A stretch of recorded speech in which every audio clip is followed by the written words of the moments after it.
नागपुर से एक बड़ी खबर आपको बताऊं, जहां संविधान सम्मेलन में राहुल गांधी ने कहा कि बीजेपी और आरएसएस के लोग संविधान पर हमला करते हैं, वो हिंदुस्तान की आवाज पर आक्रमण करते हैं। संविधान नहीं होता तो कोई चुनाव आयोग नहीं होता। आरएसएस संविधान पर सीधा हमले नहीं कर सकती, इसलिए वो विकास की आड़ में छिपकर हमला करते हैं। कांग्रेस के सांसद और लोकसभा में विपक्ष के नेता राहुल गांधी ने नागपुर के संविधान सभा सम्मेलन से ऐलान किया है कि देश में जातीय जनगणना जरूर होगी। इस अवसर पर उन्होंने बीजेपी और आरएसएस पर भी हमला बोला। उन्होंने कहा कि देश में जातीय जनगणना होगी और इससे ओबीसी, दलितों और आदिवासियों के साथ हो रहे अन्याय का पता चलेगा।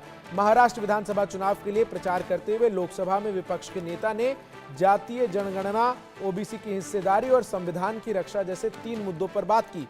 राहुल गांधी ने कहा कि जातीय जनगणना विकास का एक अहम प्रतिमान है। वो लोग 50% की आरक्षण सीमा की दीवार भी तोड़ देंगे। वो लोग देश में 90% से अधिक हाशिए पर पड़े लोगों के लिए न्याय सुनिश्चित करने की लड़ाई कर रहे हैं। राहुल गांधी की तरफ से इन तमाम बातों का जिक्र किया गया। साथ ही साथ राहुल गांधी ने कहा कि हर राज्य में आपको 2 से 3 नाम मिल जाएंगे, हम जिन्हें याद करते हैं। और बीजेपी पर जमकर निशाना साधते हुए राहुल गांधी नजर आए। भाषा का आदर होना। तो जब आरएसएस के लोग, बीजेपी के लोग इस पर आक्रमण करते हैं, तो सिर्फ इस किताब पर नहीं कर रहे हैं आक्रमण,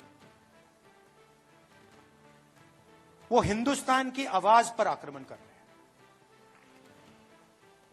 और आरएसएस एक के बाद एक, आरएसएस इस पे सीधा आक्रमण नहीं कर सकती, डरते हैं। अगर सामने से इसके साथ लड़ गए,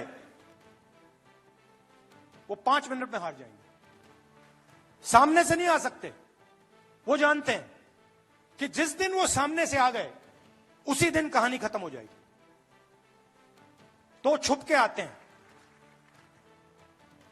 अलग अलग शब्दों के पीछे छुप के आते हैं। विकास, प्रगति, इकोनॉमी, अलग अलग शब्दों के पीछे छुप के आते हैं।